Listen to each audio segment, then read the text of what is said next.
So is this the best release of 2024? Quite possibly. This fragrance by Hugo Boss is called the Scent Elixir. Now this fragrance has a very simple note breakdown: pimento, pepper, lavender, and cedarwood.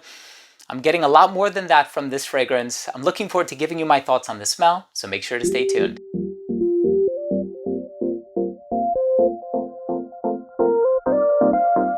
Now, before I begin today's episode and I give you my thoughts on the brand new 2024 release by Hugo Boss, this is called the Scent Elixir. I'm going to tell you all about this fragrance, and I just sprayed the test strip and it smells divine.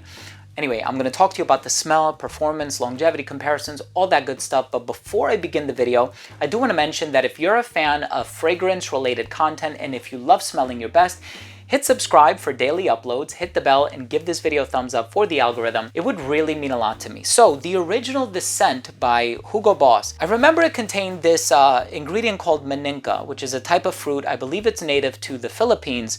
And in the scent, at least, it has a very sweet smell. It's fruity, it's a little saccharine, and it had this overall elegant, fruity appeal to the fragrance. This one is really sweet, and it takes it in a much sweeter direction, which is quite a surprise. You look at the note breakdown: pimento pepper is not going to make it sweet. Lavender is not going to make it sweet.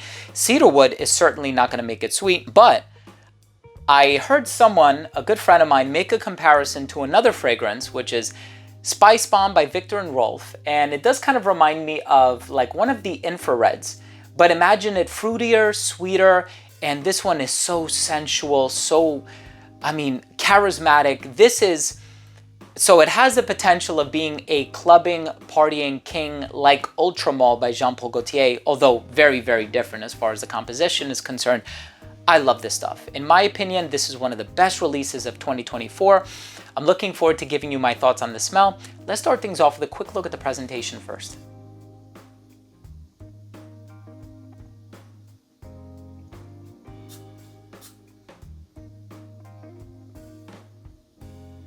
So in the opening of this fragrance, I must say this, as a designer fragrance, and I purchased this with my own money from Amazon, this is one of the most addictive smells that I've come across in recent years. Just off that initial spray, even just smelling it from the cap and the atomizer, it is so addictive. That sweetness in the opening compounded with the spiciness, the aromatic touches of lavender. And I don't even think it's the lavender that contributes to the addictive appeal. I think it's just that sweetness that's in here, which, it's kind of disheartening because you look at the note breakdown and it makes no mention of it. As a matter of fact, here on the back it says a rich, highly concentrated interpretation of the original fragrance, an alluring blend of red-hot pimento, carnal Caledonian sandalwood, and vibrant lavandin absolute inflames the senses. So I looked online and I believe I saw cedarwood online, and it does have a woodsy presence. It's not creamy per se, and that's usually a characteristic that I associate with the smell of sandalwood, but there's something sweet in here. So whatever aroma molecule is contributing to that, fruity accord in the opening, that's happening in here, right? That maninka fruit thing is happening in here. There is unquestionably something sweet in this fragrance, and I love it. I'm sure if I look at it, there is ethyl vanillin somewhere in here. There's definitely coumarin, so it has a little bit of that tonka bean quality about it. So it is sweet in many ways, but that spiciness, that fiery blend in the opening, and the lavender is not super strong. A lot of lavender and clary sage and thyme and these aromatic fragrances, they usually have this modern, office-friendly, gentlemanly appeal. This is not for the office, in my opinion. The original The Scent, sure. A lot of the Boss bottled fragrances from the brand, sure. Not this one. This is for a night out. This is when you're hitting the town. This is if you're going to a party. This is if you're celebrating something with friends. This is if you want to convey that sense of flirtatiousness or that playful vibe. This stuff is awesome. I love, love, love, love, love, love it.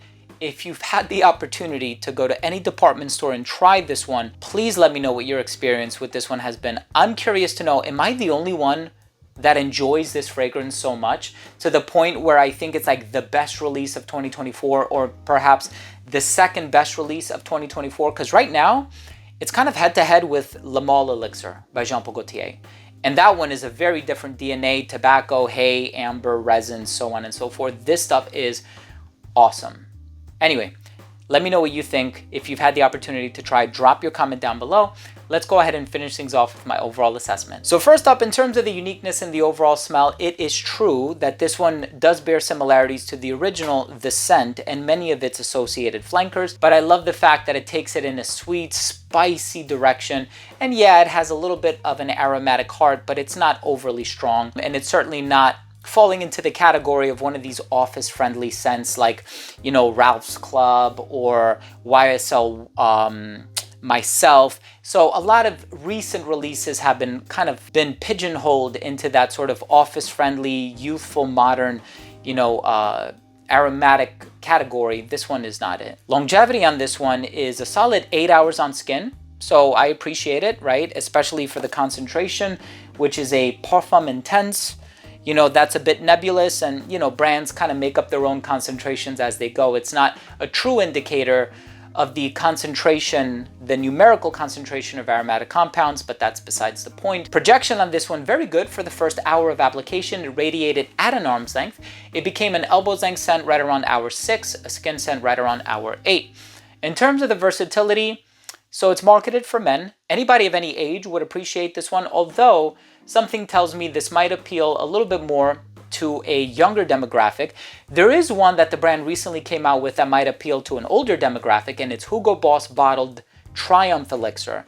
Try that one. You might actually really like that one, especially if you are a fan of fragrances like the original Tom Ford Noir. But I think this one is great for casual scenarios, great for a night out. Yes, you can wear this one in formal situations as well. And I don't think it's so strong that you can't wear it in the hotter weather. So I would say any time of the year, but it might really shine in the fall and winter, especially on account of that spicy sweetness that it possesses. Now, in terms of the presentation, the name, the red bottle, again, it conveys what the fragrance smells like. My final verdict on this fragrance is, I love it. This is one of the best releases of 2024, and my friend Chris came over. He gifted me a sample of this one, or a decant that he had purchased online. I fell in love with it right away, opened up Amazon, purchased it right in front of him. I love this stuff. Anyway, thank you for watching. I hope you enjoyed today's review. Please let me know what your thoughts on this one are. I'm super curious because I haven't heard from anyone other than my friend Chris, who's also had the opportunity to try this one. So please drop your comment below. Also, if you took anything of value from today's episode, hit subscribe, hit the bell, and give this video a thumbs up. Thanks again for watching. I love you all, and we'll see you tomorrow with a new episode. Bye.